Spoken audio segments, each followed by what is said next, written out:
ඔයා කවදා හරි හිතලා තියෙනවද ඔයාට ගැළපෙනම රස්සාව මොකක්ද කියලා? සමහරු රස්සාවල් කළාට ඒවට ආස නැහැ. ඒකට හේතුව ඒ රැකියාව ඔයාගේ පෞරුෂයට ගැළපෙන්නේ නැති එක. අද මම ඔයාගෙන් ප්‍රශ්න 6ක් අහනවා. ඒවට ඔයා දෙන උත්තර වලින් ඔයා අනාගතේ සාර්ථකම වෙන්නේ මොන වගේ රැකියාවකින්ද කියලා මම හරියටම කියනවා. ලකුණු ටික එකතු කරගන්න ලෑස්ති වෙන්නකෝ. හරි. අපි යමු වීඩියෝ එකට.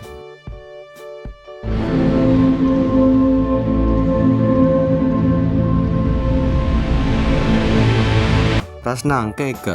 වැඩක් කරන්න ගත්තම ඔයා වැඩියෙන්ම කැමති කොහොම කරන්නද? A. කාගෙන්වත් කරදරයක් නැතිව තනිවම කරන්න. B. කට්ටියත් එක්ක එකතු වෙලා විනෝදෙන් කරන්න. C. මගේම ක්‍රමයකට මට ඕන විදිහට කරන්න.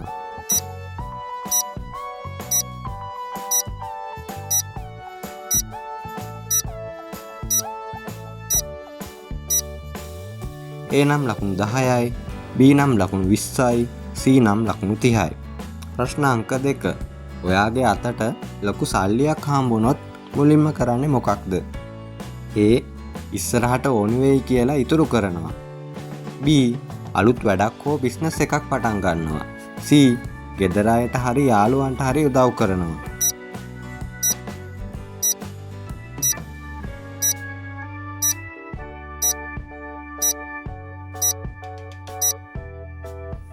A නම් ලකුණු 10යි, B නම් ලකුණු 30යි, C නම් ලකුණු 20යි. ප්‍රශ්න අංක 3. ඔයා වැඩියෙන්ම කාලය ගත කරන්න කැමති මොන වගේ දෙයක් එක්කද? A. ෆෝන් එකේ ඇප්ස් හෝ අලුත් ගැජට් එකක් එක්ක. B.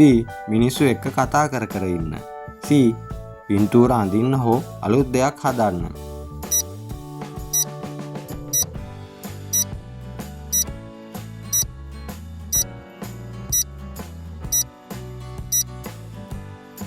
A නම් ලකුණු 10යි, B නම් ලකුණු 20යි, C නම් ලකුණු 30යි.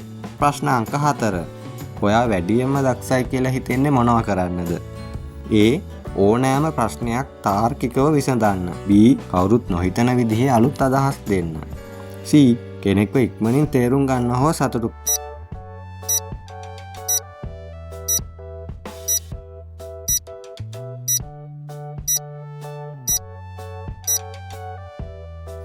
A නම් ලකුණු 10යි, B නම් ලකුණු 30යි, C නම් ලකුණු 20යි.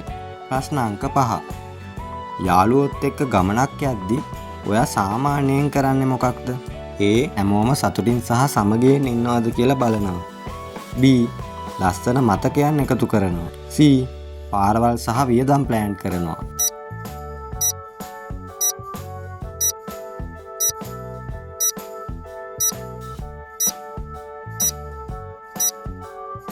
A නම් ලකුණු 20යි, B නම් ලකුණු 30යි, C නම් ලකුණු 10යි. ප්‍රශ්න අංක 6. ඔයාට ලෝකේ එක දෙයක් වෙනස් කරන්න පුළුවන් නම් ඔයා මොකද්ද කරන්නේ? A. තාක්ෂණයෙන් හැමදේම ලේසි කරනවා. B. මිනිස්සුන්ගේ ප්‍රශ්න විසඳලා සතුට පතුරවනවා. C. කාටවත් යටත් නැති නිර්මාණශීලී ලෝකයක් හදනවා.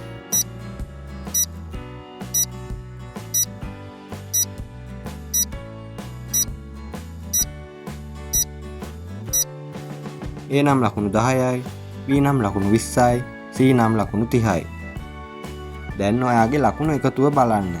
මම කියන්නම් ඔයාට ගැළපෙනම රැකියාව මොකක්ද කියලා.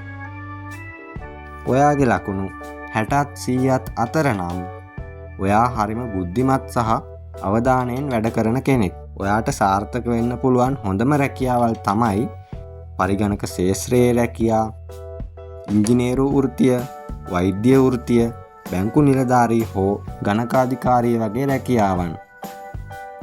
ඔයාගේ ලකුණු 110ත් 140ත් අතර නම් ඔයා මිනිස්සුන්ව මෙහෙයවන්න පුළුවන් ආදරණීය නායකයෙක්.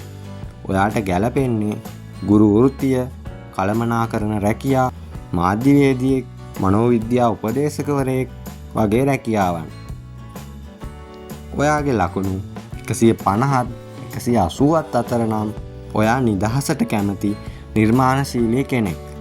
ඔයාට ගැළපෙන්නේ ව්‍යාපාරිකයෙක්, කන්ටෙන්ට් ක්‍රියේටර් කෙනෙක්, ග්‍රැෆික් ඩිසයිනර් කෙනෙක්, ෆැෂන් ඩිසයිනර් කෙනෙක් වගේ ස්වාධීන ශේෂ්ත්‍ර. ඉතින් ඔයාට ලැබුණු රස්සාව මොකක්ද?